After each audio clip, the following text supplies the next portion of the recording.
Hello friends, स्वागत है आप सभी का मेरे YouTube channel SV coaching classes पर।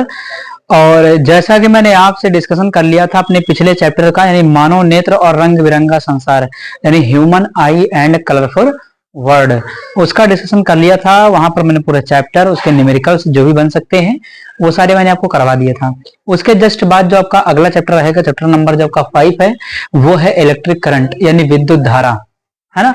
अब देखिए, विद्युत धारा ये जो चैप्टर है ये बहुत ही इंपॉर्टेंट होता है ना। यहाँ से आपके एग्जाम में बहुत सारे प्रश्न देखने को मिलते हैं, लिखने वाले भी, न्यूमेरिकल्स भी, ठीक। और ये बेसिक चैप्टर होता है, यहाँ से आपको क्लास 12th के लिए, है ना, उसमें भी जो चैप्टर्स मिलते हैं उनको समझने में भी ये चैप्टर बहुत हेल्प करता है, ठीक। तो चलिए फिर शुरू करते हैं इलेक्ट्रिक करंट यानी विद्युत धारा को। देखिए, विद्युत धारा है तो सीधे पहले विद्युत धारा ही नहीं आ जाएगी। विद्युत धारा कहां से उत्पन्न होती है ना। सबसे पहले उसके विषय में जो आपका आता है वो है विद्युत आवेश, है ना, यानी इसको कहते हैं इलेक्ट्रिक चार्ज। अब ये विद्युत आवेश क्या होता है, ठीक। तो देखिए यहाँ पर लिखा क्या है, लिखा है कि किसी पदार्थ का वह गुण जिसके कारण उसमें विद्युत तथा चुंबकीय गुण उत्पन्न होते हैं, या विद्युत और चुंबकीय प्रभाव उत्पन्न होते हैं, क्या कहलाता है, विद्युत आवेश कहलाता है, इलेक्ट्रिक चार्ज कहलाता है। यह एक अदिश राशि है, इसे स्मॉल क्यू से प्रदर्शित करते हैं, इसका मात्रक कूलाम होता है, ठीक। तो कह रहा है कि किसी पदार्थ का ऐसा गुण जिसके कारण उस पदार्थ में या तो विद्युत प्रभाव उत्पन्न हो जाए या चुंबकीय प्रभाव उत्पन्न हो जाए। एक ऐसा गुण है, यानी एक प्रॉपर्टी है, आवेश एक गुण है जो वस्तुओं के बीच में उत्पन्न होता है ना। और कैसे कैसे, या तो विद्युत के रूप में उत्पन्न हो सकता है या तो चुंबक के रूप में उत्पन्न हो सकता है। अब ध्यान से समझिएगा, यहाँ पर जैसे मान लिया कि यहाँ पर एक वस्तु ले लेते हैं, है ना, कोई भी एक वस्तु ले लिया यहाँ पर ये। अब ये वस्तु है, इस वस्तु पर हमने क्या किया है, इस वस्तु पर आपको विद्युत प्रभाव अगर देखना है तो मान लिया कि इस वस्तु ने कहीं से इलेक्ट्रॉन को ग्रहण किया, है ना, जैसे बाहर से इसके अंदर क्या गए, इलेक्ट्रॉन गए, है ना। इस वस्तु के अंदर अगर बाहर से इलेक्ट्रॉन गए तो इसमें इलेक्ट्रॉनों की संख्या क्या होगी, बढ़ जाएगी। यहाँ पर इलेक्ट्रॉन क्या होंगे भाई, बढ़ जाएंगे, ठीक। और इलेक्ट्रॉनों पर कौन सा चार्ज होता है, तो इलेक्ट्रॉनों पर होता है निगेटिव चार्ज, माइनस का चार्ज। तो ये वस्तु कैसी हो जाएगी, ऋणावेशित हो जाएगी, क्योंकि इस पर निगेटिव चार्ज आ गया। तो इसके ऊपर क्या लग जाएगा, तो इसके ऊपर एक साइड में लग जाएगा निगेटिव चार्ज। वही क्या हुआ कि अगर इस वस्तु से इलेक्ट्रॉन बाहर निकल जाए, जैसे मान लिया कि इस साइड में ले लेते, जैसे यहां से इलेक्ट्रॉन बाहर निकल गए, यानी इस साइड में क्या हुआ, इलेक्ट्रॉन बाहर निकल गए, है ना, दो भागों में डिवाइड कर लेते हैं इसको ऐसे 20 से। तो इधर इलेक्ट्रॉन आ रहे थे तो इसके पास निगेटिव चार्ज आ गया, इधर इलेक्ट्रॉन बाहर निकल गए तो इसके पास कौन सा चार्ज आ जाएगा, पॉजिटिव चार्ज आएगा, है ना। तो इलेक्ट्रॉन आने पर निगेटिव चार्ज डेवलप, इलेक्ट्रॉन जाने पर क्या हुआ, पॉजिटिव चार्ज डेवलप। तो देखिए, दो प्रकार के चार्ज यानी माइनस चार्ज और प्लस चार्ज यहाँ पर डेवलप हो गया। अब ये माइनस और चार्ज क्या करेगा, माइनस प्लस चार्ज, तो माइनस और प्लस का चार्ज कहीं भी डेवलप हो जाए तो वो आकर्षण उत्पन्न करता है, होता है। तो कहीं पर भी निगेटिव चार्ज और पॉजिटिव चार्ज उत्पन्न होता है तो वो हमेशा क्या करेगा, आकर्षण करेगा, और इसी आकर्षण को कहा जाएगा चुंबकीय गुण या चुंबकीय प्रभाव। भाई चुंबक क्या करता है, चुंबक अपनी ओर खींचता है, आकर्षित करता है ना। तो चुंबक के अंदर भी क्या है, धनावेश या ऋणावेश पाया जाता है ना, जिसकी वजह से क्या करता है, वो दूसरी वस्तु को, अपने अपोजिट सिंबल वाली वस्तु को अपनी ओर खींचता है, ठीक। तो चार्ज के कारण क्या होता है कि विद्युत और चुंबकीय गुण उत्पन्न होता है। तो यहां पर क्या उत्पन्न होगा, तो यहां पर चुंबकीय गुण उत्पन्न हो जाएगा। अब उसके बाद देखिएगा आगे, जैसे मान लिया कि इस वस्तु के अंदर केवल हमारे क्या है, इलेक्ट्रॉन है, ठीक। इस वस्तु के अंदर केवल इलेक्ट्रॉन घूम रहे हैं, माइनस चार्ज घूम रहा है ना। तो मान लिया कि जैसे इस वस्तु के अंदर केवल इलेक्ट्रॉन घूम रहे हैं, यानी केवल इलेक्ट्रॉन चल रहे हैं, तो जब कभी भी केवल इलेक्ट्रॉन मूव करते हैं, फ्री इलेक्ट्रॉन घूमते हैं, तो वहां पर क्या उत्पन्न होगी, वहां पर लाइट यानी विद्युत उत्पन्न हो जाएगी। यानी इस जगह पर क्या उत्पन्न होगा, तो विद्युत, ठीक। यानी जहां पर केवल इलेक्ट्रॉनों का फ्लो होगा, केवल इलेक्ट्रॉन बह रहे होंगे, आ जा रहे होंगे, गमन कर रहे होंगे, वहां पर आपको क्या देखने को मिलेगा? वहां पर आपको विद्युत देखने को मिलेगी, लाइट। आपके घरों में जो लाइट आती है ना, वो क्या है? तारों में किसका प्रवाह होता है? तारों के अंदर इलेक्ट्रॉनों का प्रवाह होता है। मुक्त इलेक्ट्रॉन तारों के अंदर क्या करते हैं? प्रवाहित होते हैं, तेजी से मूव कर रहे होते हैं, गति कर रहे होते हैं। तो वहां पर क्या है, देखिए आपके घर में लाइट जब आती है तो उसमें तारों में इलेक्ट्रॉनों का मुक्त प्रवाह चलता है। तो जब कभी भी फ्री इलेक्ट्रॉन मूव करते हैं तो वहां पर उत्पन्न हो जाता है आपका विद्युत। ठीक, उसके बाद दूसरी कंडीशन ये बन सकती है विद्युत उत्पन्न होने की, कि जब कभी भी पॉजिटिव और निगेटिव चार्ज, यानी पॉजिटिव और निगेटिव चार्ज, धनावेश और ऋणावेश एक साथ गति कर रहे हैं, तो वहां पर क्या होता है? तो वहां पर भी आपको विद्युत प्रभाव विद्युत देखने को मिलेगी, लाइट, है ना। यानी यहां पर भी आपको क्या है? विद्युत उत्पन्न होती हुई दिखाई देगी, लाइट चलती हुई दिखाई देगी। तो इस प्रकार से अंतर क्या है कि यहां पर क्या होता है? आपको आकर्षण भी नजर आएगा पॉजिटिव और निगेटिव चार्ज का, है ना। तो इस जगह पर आपको विद्युत के साथ साथ चुंबकीय प्रभाव भी देखने को मिल सकता है, जहां पर पॉजिटिव और निगेटिव दोनों चार्ज होंगे। अब ये कहां पर आपको देखने को मिलेगा? तो जैसे कोई भी बैटरी होती है ना, या सेल होता है, तो सेल का एक सिरा पॉजिटिव और दूसरा निगेटिव होता है। जैसे ही आप उसमें तार को ऐड करते हैं तो पॉजिटिव और निगेटिव आयनों का क्या हो जाता है? प्रवाह चालू हो जाता है, धनावेश और ऋणावेश का प्रवाह चालू हो जाता है और वहां पर लाइट उत्पन्न हो जाती है, जैसे इन्वर्टर की बैटरी। ये चार्ज की बात हो गई। इसके लिए फार्मूला जो दिया जाता है Q बराबर एन ई। एन क्या है? इलेक्ट्रॉनों की संख्या है, ई इलेक्ट्रॉन का आवेश है। तो एन बराबर देखिए इलेक्ट्रॉनों की संख्या, ई बराबर है इलेक्ट्रॉन का आवेश। इलेक्ट्रॉन का आवेश कितना होता है? तो -1.6 × 10⁻⁹ कूलाम ये हो जाता है। तो ये तो फार्मूला हो जाएगा कि हमें अगर चार्ज निकालना है किसी भी वस्तु के ऊपर तो उसमें कितने इलेक्ट्रॉनों की संख्या, यानी कितने इलेक्ट्रॉन हैं, तो उसकी संख्या n हो गई। इलेक्ट्रॉन पर कैसा आवेश होता है? तो आवेश और उसकी संख्या को जब गुणा कर देते हैं तो टोटल चार्ज किसी वस्तु पर कितना है ये हमें पता चल जाएगा, जो कि आपके सामने Q बराबर Ne से लिखा हुआ है। अब एक जनरल एग्जांपल की बात कर लेते हैं।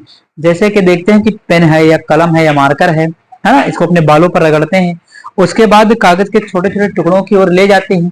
तो पेन या मार्कर क्या करता है? कागज के छोटे छोटे टुकड़ों को आकर्षित करता है, देखा होगा आपने करके, या कर भी सकते हैं इसको। ठीक, तो वहां पर क्या होता है? वहां पर आवेश उत्पन्न हो जाता है, पॉजिटिव और निगेटिव। तो जब हम मार्कर या पेन को अपने बालों से रगड़ते हैं तो घर्षण के कारण, है ना, फ्रिक्शन, आपने पढ़ा होगा 9th क्लास में, फ्रिक्शन, घर्षण के कारण इस मार्कर में क्या आ जाते हैं? इलेक्ट्रॉन। और ये मार्कर या पेन निगेटिव चार्ज हो जाता है इस पर, यानी इस पर कौन सा आवेश आ जाएगा? ऋणावेश आ जाएगा, माइनस चार्ज।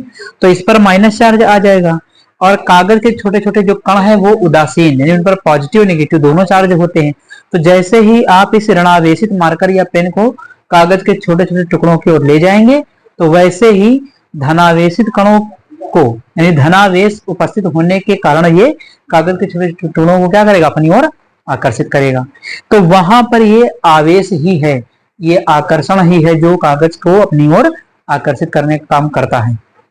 तो इस प्रकार से डेली लाइफ का एक एग्जांपल मिल जाता है आवेश का देखने को, कि आकर्षण क्यों हुआ, क्यों आकर्षित हो रहे थे। तो निष्कर्ष क्या निकला? निष्कर्ष ये निकला इस बात का कि किसी भी वस्तु को, यानी एक जैसे ये मार्कर है ना, इस मार्कर को मान ले इस उंगली पर, समझने के लिए मान लेते ये मार्कर है, इस उंगली पर इसको रफ कर दिया, ठीक, तो उंगली से इलेक्ट्रॉन निकलकर कहा? मार्कर में आ जाएंगे। मार्कर कैसा हो जाएगा? ऋणावेशित। उंगली कैसी हो जाएगी? धनावेशित। तो ये ध्यान रखना है। तो जिस वस्तु को रगड़ा जाएगा, है ना, उसमें निगेटिव चार्ज आएगा, जिस पर रगड़ा जाएगा उस पर पॉजिटिव चार्ज आएगा, है ना, क्योंकि उस वस्तु से इलेक्ट्रॉन निकलेंगे और इस वस्तु में इलेक्ट्रॉन आ जाएंगे। तो ये हो जाता है आवेश का जनरल कॉन्सेप्ट। ठीक, आप इसका स्क्रीनशॉट लीजिए, फिर एक एग्जांपल के माध्यम से मैं बात आपको क्लियर करता हूं।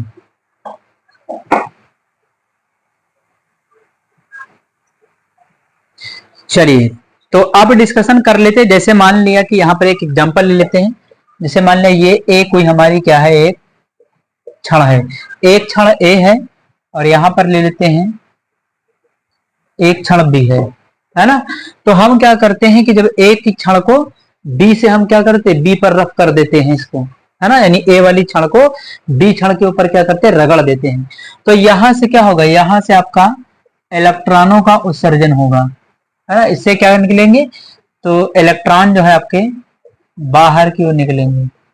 ठीक, यहां से इलेक्ट्रॉनों का उत्सर्जन होगा, तो इस पर चार्ज कैसा आ जाएगा, पॉजिटिव। इस पर चार्ज कैसा आएगा, पॉजिटिव चार्ज आएगा। और इसके अंदर इलेक्ट्रॉन आ जाएंगे, यहां से इस पर इलेक्ट्रॉन आ जाएंगे, तो इस पर चार्ज कैसा डेवलप होगा, इसमें इलेक्ट्रॉन आएंगे तो इस पर चार्ज नेगेटिव डेवलप हो जाएगा, इस प्रकार से। तो जब वस्तु से इलेक्ट्रॉन निकलते हैं तो उसके ऊपर धनावेश, और जब वस्तु में इलेक्ट्रॉन आते हैं तो उसके ऊपर ऋणावेश। इसी प्रकार से इनकी परिभाषा भी बन जाएगी, धनावेश और ऋणावेश की। अब धनावेश की परिभाषा बताना हो तो क्या बताएंगे, तो धनावेश जब किसी वस्तु से, है ना, जब किसी वस्तु से इलेक्ट्रॉन उत्सर्जित होते हैं या इलेक्ट्रॉन बाहर निकलते हैं तो उस वस्तु पर एक आवेश उत्पन्न होता है जिसे धनावेश कहते हैं। ठीक, ऋणावेश की डिफिनेशन क्या देंगे, तो जब किसी वस्तु में इलेक्ट्रॉन आ जाते हैं तो उस वस्तु पर एक आवेश उत्पन्न हो जाता है जिसे ऋणावेश कहते हैं, नेगेटिव चार्ज कहते हैं। तो इलेक्ट्रॉन निकल जाएंगे, है ना, तो वहां पर क्या डेवलप होगा, पॉजिटिव चार्ज। इलेक्ट्रॉन आ जाएंगे तो वहां पर क्या हो जाएगा, नेगेटिव चार्ज डेवलप हो जाएगा। ठीक, तो ध्यान रखना, ये जो मैंने आपको एग्जांपल बता दिया है ना। अब तो ये बात हो गई धनावेश और ऋणावेश। इस धनावेश और ऋणावेश के अलावा एक कॉन्सेप्ट छोटा सा ये होता है कि कुछ पदार्थ ऐसे होते हैं जो चालक होते हैं, कुछ अचालक होते हैं, कुछ अर्धचालक होते हैं। तो चालक पदार्थ क्या होते हैं, चालक पदार्थ वो होते हैं जो विद्युत और ऊष्मा का क्या कर देते हैं, चालन करते हैं, संचालन करते हैं। यानी ऐसे पदार्थ जिनमें विद्युत धारा प्रवाहित हो सकती है वो चालक पदार्थ कहलाते हैं, है ना। जैसे आप देख सकते हैं कि लोहा है ना, इस तरीके के पदार्थ हैं। तो ये क्या है, इनमें ये चालक पदार्थों के एग्जाम्पल बन जाएंगे। अचालक तो जिनमें विद्युत प्रवाहित ना हो सके, जैसे लकड़ी है, प्लास्टिक है ना, रबड़ है, इन सब में क्या है, विद्युत प्रवाहित नहीं हो सकती है, तो इन्हें कहते हैं अचालक पदार्थ। फिर उसके बाद एक टाइप और आपका आता जो होता है अर्धचालक। अब ये अर्धचालक क्या होता है, तो अर्धचालक ये आपका क्या होता है कि पहले आपका ये विद्युत का चालन नहीं करता है, लेकिन कुछ पदार्थ इनमें मिलाने पर, कुछ परिवर्तन करने पर ये विद्युत के चालक बन जाते हैं। यानी पहले अचालक होते हैं, बाद में चालक बन जाते हैं। तो चालक अचालक दोनों के गुण इनके अंदर पाए जाते हैं, इसलिए इन्हें कहते हैं अर्धचालक, यानी सेमी कंडक्टर कहते हैं इनको। ठीक, तो ये हो जाते हैं आपके धनावेश, ऋणावेश, चालक, अचालक और अर्धचालक, है ना। उसके बाद अगला जो कॉन्सेप्ट आपका आता है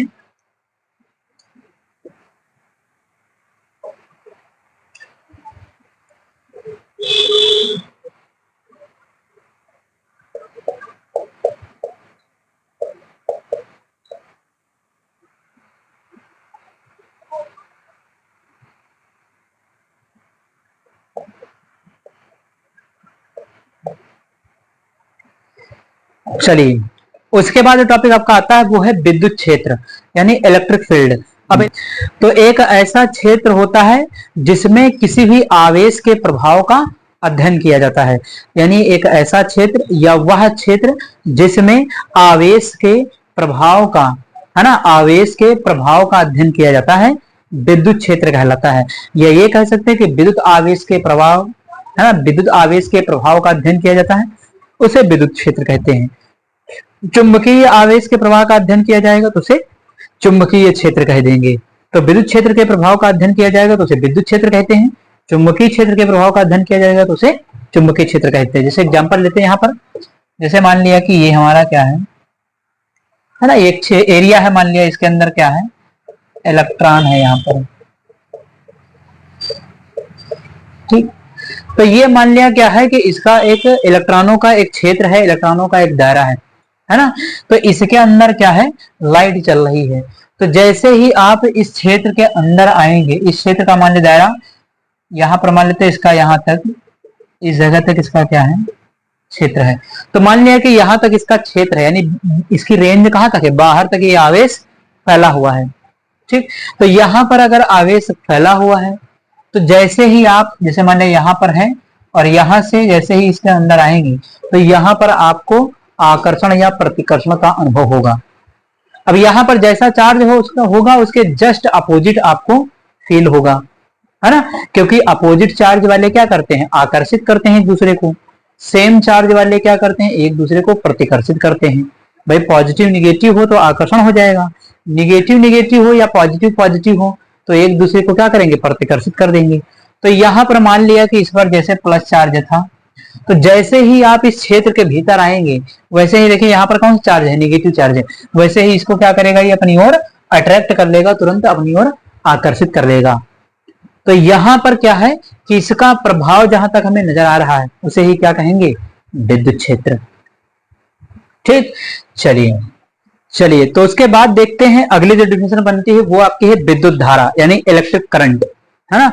अब इलेक्ट्रिक करंट देखिए कैसे परिभाषित किया गया है इसको, तो कहा गया है कि किसी चालक में आवेश प्रवाह की समय दर को, आवेश प्रवाह की समय दर यानी आवेश समय के हिसाब से यानी प्रति सेकंड या प्रति मिनट या प्रति घंटा, है ना, तो समय दर को विद्युत धारा कहते हैं। इसे स्मॉल आई से प्रदर्शित करते हैं, इसका मात्रक कूलाम प्रति सेकंड या एम्पियर होता है ना। तो इसका मात्रक क्या है, कूलाम प्रति सेकंड या एम्पियर होता है ना। अब यहां पर देखिएगा तो चालक, जैसे मान लिया कोई भी चालक बना लेते हैं, जैसे यहां पर एक चालक लेते हैं,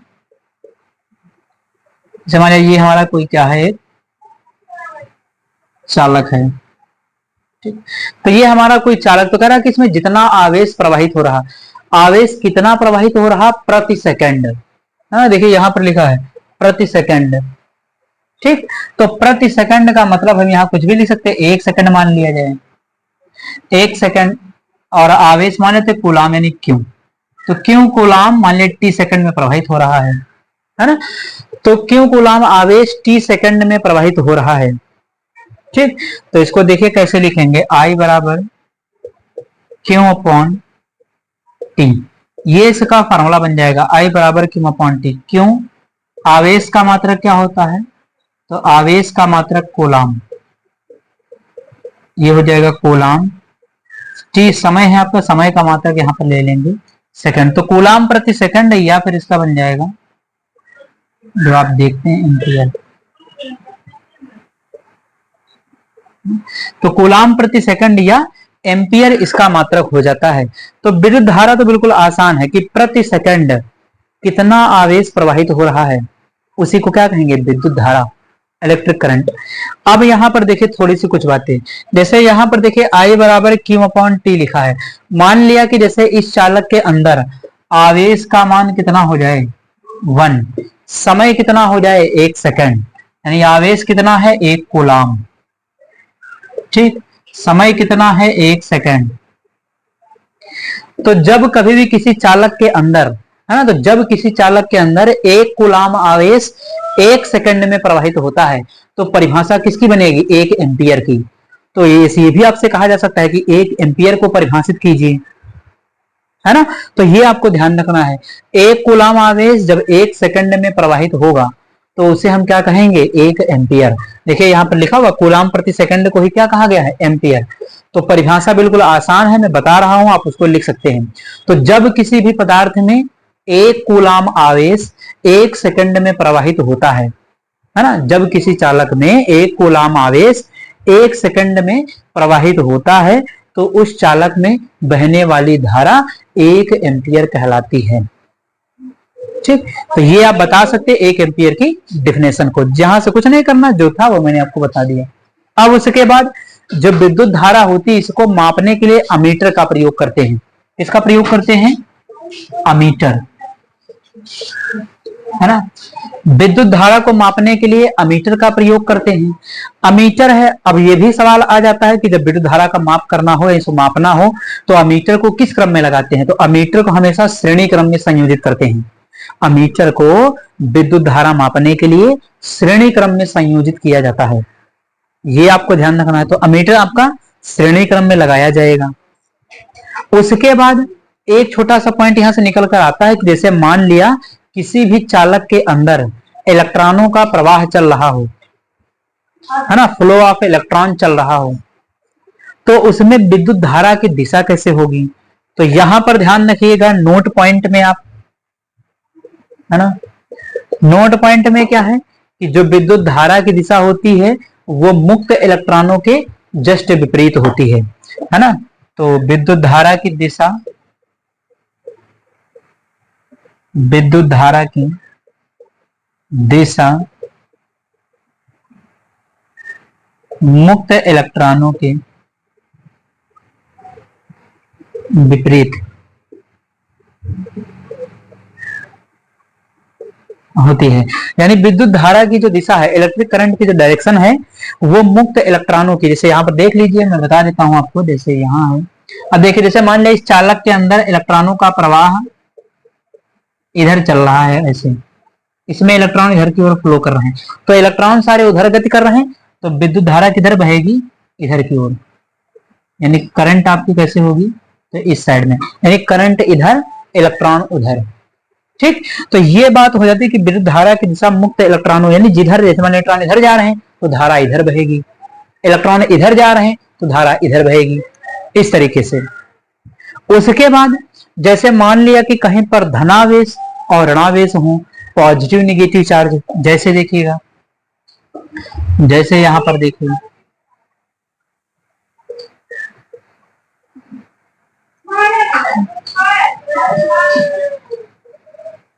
पॉजिटिव और निगेटिव, तो यहाँ पॉजिटिव चार्ज है और ये निगेटिव चार्ज है। अब इसमें धारा की डायरेक्शन पूछी जाए तो इसमें हमेशा ध्यान रखिएगा, धारा की दिशा होती है वो हमेशा पॉजिटिव से निगेटिव की ओर होती है, यानी डायरेक्शन धारा की क्या होगी? ऐसे, है ना। तो पॉजिटिव चार्ज से निगेटिव चार्ज की ओर, यानी अगर आवेश की बात कर ली जाए, धनावेश ऋणावेश में धारा की डायरेक्शन क्या होगी? तो धारा हमेशा पॉजिटिव चार्ज से निगेटिव चार्ज की ओर फ्लो होती है, ये आपको ध्यान रखना है। उसके बाद 2 पॉइंट मैंने आपको ये बता दी। अब कभी कभी छोटा सा क्या होता कि ये पूछ लेता है कि 1 मिली एम्पियर, है ना, 1 माइक्रो एम्पियर, 1 नैनो एम्पियर, ये पूछ लिए जाते कि माइक्रो एम्पियर कितना होता है ना, यानी मिली एम्पियर कितना होता, माइक्रो एम्पियर, ये पूछ लेता है। तो ये मैं आपको बता देता हूं, जैसे यहां पर देख लीजिएगा, जैसे 1 मिली एम्पियर, देखिए 1 मिली एम्पियर लिखा है 10 की पावर -3 एम्पियर, याद रखिएगा इसको, है ना। 1 मिली एम्पियर बराबर होता है 10 की पावर -3 एम्पियर। उसके बाद 1 माइक्रो एम्पियर, ये माइक्रो का सिंबल होता है, एमपी का मतलब एम्पियर, तो यहां 10 की पावर -6 एम्पियर। तो 1 मिली एम्पियर में 10 की पावर -3 एम्पियर होते हैं, 1 माइक्रो एम्पियर में 10 की पावर -6 एम्पियर होते हैं। तो ये रहा विद्युत धारा, इससे संबंधित जो परिभाषा थी वो मैंने आपको बता दिया, उसका फार्मूला बता दिया, उसका ये मात्रक बता दिया। मापा किसके द्वारा जाता है? तो अमीटर के द्वारा, विद्युत धारा को अमीटर के द्वारा। किस क्रम में जोड़ते हैं? तो याद रखिएगा, श्रेणी क्रम में। ठीक, हाँ, विद्युत धारा को मापने के लिए अमीटर को श्रेणी क्रम में जोड़ते हैं हमेशा। 2 पॉइंट इंपॉर्टेंट बताया, विद्युत धारा की दिशा मुक्त इलेक्ट्रॉनों के विपरीत होती है। अगर कहीं पॉजिटिव निगेटिव चार्ज हो तो धारा की दिशा क्या होगी? हमेशा पॉजिटिव से निगेटिव की ओर बहेगी। ठीक, तीसरा पॉइंट बताया कि 1 मिली एम्पियर और 1 माइक्रो एम्पियर। ठीक, तो इस प्रकार से आपका विद्युत आवेश और विद्युत धारा, जितनी महत्वपूर्ण जानकारियां थी उसकी मैंने आपसे बात कर ली है। तो उम्मीद करता हूं कि ये जानकारियां आपको समझ में आई हुई होंगी, और अगर आपको समझ में आ रहा है तो आप हमारे चैनल को ज्यादा से ज्यादा शेयर करते रहिए। ठीक, इसके बाद मैं इसके क्वेश्चन की प्रैक्टिस आपको करवाऊंगा, वो अपने नेक्स्ट लेक्चर में आपको करवाऊंगा। ठीक, तो चलिए पढ़ाई करते रहिए और चैनल को शेयर करते रहिए। Thanks for watching this video.